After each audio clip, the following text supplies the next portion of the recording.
दोस्तों, हम बाइबल के अंदर ऐसे बहुत सारे दुष्ट राजाओं के बारे में देखते आए हैं जिन्होंने अपने राज्य में बहुत ही दुष्टता के काम किए। लेकिन आज के इस वीडियो में हम बात करेंगे बाइबल में बताई गई ऐसे 3 सबसे दुष्ट रानियों के बारे में जिन्होंने उनसे भी अधिक दुष्टता की। यह ऐसी थी जो राजाओं को भी दुष्टता के काम करने के लिए उकसाया करती थी। पहला नाम इजेबेल, इज़राइल की रानी। इज़राइल में रहने वाले सभी लोगों को परमेश्वर ने आज्ञा दी थी कि कभी भी अन्य जातियों से विवाह नहीं करना। लेकिन आहाब राजा ने परमेश्वर के वचन का उल्लंघन किया और जाकर सीदोनियों के राजा एतबाल की पुत्री इजेबेल से विवाह कर लिया। इजेबेल ने अपने पति के साथ मिलकर पूरे इजरायलियों को मूर्ति पूजा में ढकेल दिया और बाल के देवता का निर्माण किया। बाइबल में राजाओं की किताब में आहाब राजा को सबसे अधिक बुराई करने वाले राजा के रूप में बताया गया है। यह इज़राइल के इतिहास में पहली बार था जब किसी राजा ने मूर्ति पूजा को राजकुमारी से विवाह किया था। इजेबेल बाल देवता की पूजा करती थी। वह इस हद तक गिर गई थी कि परमेश्वर के आराधना के स्थान पर बाल की शैतानी पंथ का अभ्यास करने की भी कोशिश की। पहला राजा 18:19 में लिखा है, अब दूत भेजकर सारे इस्राएल को और बाल के 450 नबियों और असेरा के 400 नबियों को जो इजेबेल की मेज पर खाते हैं मेरे पास कमरेल पर्वत पर इकट्ठा कर ले। यहाँ हम देख सकते हैं कि आहाब और इजेबेल के शासन काल के दौरान बाल की पूजा की प्रथा बहुत ही बढ़ गई थी। शादी के बाद इजेबेल ने आहाब को बाल की पूजा करने के लिए राजी करने में सफल हो गई थी। यह एक ऐसी रानी थी जिसे अपने शक्ति पर बहुत ही घमंड था। जो भी इसके खिलाफ आवाज़ उठाता उसे चुप कराने की कोशिश करती थी। वह किसी भी सिद्धांत का पालन नहीं करती थी और न ही परमेश्वर या मनुष्य से डरती थी। इसने अपने मूर्ति पूजा के भव्यता को बढ़ाने में कोई कसर नहीं छोड़ी थी। आहाब और इजेबेल अपने लक्ष्य को पाने के लिए छल, स्वार्थ और धूर्तता का सहारा भी लेने के लिए तैयार थे। उनके राजमहल के निकट एक दाख की बारी थी जो इजरायली नाबोत की थी और आहाब चाहता था कि वह बारी को अपने अधिकार में कर ले। लेकिन नाबोत ने उसे बेचने से इनकार कर दिया क्योंकि इज़राइल के नियम के अनुसार संपत्ति उसी परिवार में रहनी चाहिए जिसे मूल रूप से दिया गया हो। यह बात जब इजेबेल को पता चला तो उसने राजा के नाम पर एक पत्र लिखा जो हम पढ़ सकते हैं पहला राजा 21 उसका 9 से 10 में। उन पत्रों में उसने यह लिखा था कि उपवास का घोषणा करना और नाबोत को लोगों के सामने ऊंचे स्थान पर बैठाना और उसके सामने 2 ओछे लोगों को बैठाना जो उसके विरुद्ध साक्षी देकर कहे तूने परमेश्वर और राजा दोनों की निंदा की, तब उसे बाहर ले जाकर पथराव करके मार डालना। जैसा इजेबेल ने लिखकर भेजा उसके लोगों ने वैसा ही किया और निर्दोष नाबोत को पथराव करके मार डाला और आहाब को दाख की बारी सौंप दी। इसने नाबोत के पुत्रों को भी हत्या करवाई ताकि वे आवाज़ न उठा सके। परमेश्वर इसकी इस दुष्टता के कारण बहुत ही क्रोधित हुआ और 30वीं एलिया को आहाब के पास भेजा। एलिया ने आहाब और इजेबेल के विरुद्ध भविष्यवाणी की।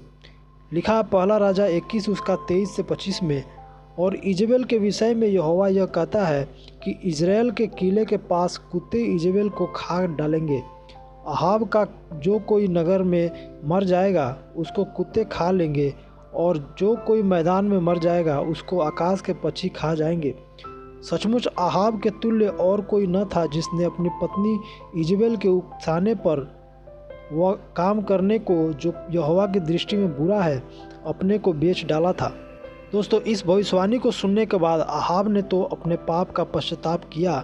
बाद में इन दोनों की मृत्यु इसी भविष्यवाणी के अनुसार हुई। दूसरा नाम अतल्याह, यहूदा की रानी।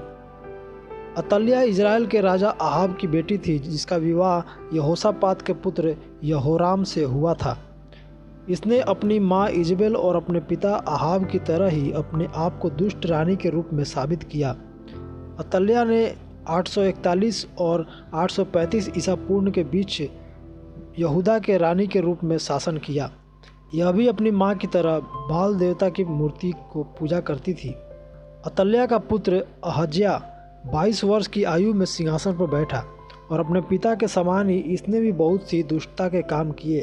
अतल्याह ही अपने बेटे अहज्याह को उसकी शैतानी योजनाओं में निर्देशित किया करती थी। जैसा लिखा है दूसरा इतिहास 22 उसका 3 में, वह अहाब के घराने की सी चाल चला, क्योंकि उसकी माता उसे दुष्टता करने की सम्मति देती थी। अहज्याह ने 1 वर्ष से भी कम समय के लिए यहूदा के राजा के रूप में शासन किया, क्योंकि उसकी हत्या कर दी गई येहू के द्वारा, जो मूल रूप से राजा अहाब की सेना में सेनापति था। बाद में उसे एलिशा द्वारा इज़राइल के नए राजा के रूप में अभिषिक्त किया गया था।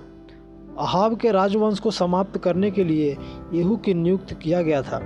अतल्याह को जब पता चला कि उसका बेटा मारा गया है, तब उसने यहूदा के राजवंश का नाश कर दिया, लेकिन राजा की बेटी ने किसी भी तरह अजयाह के पुत्र योआश को छुपा दिया।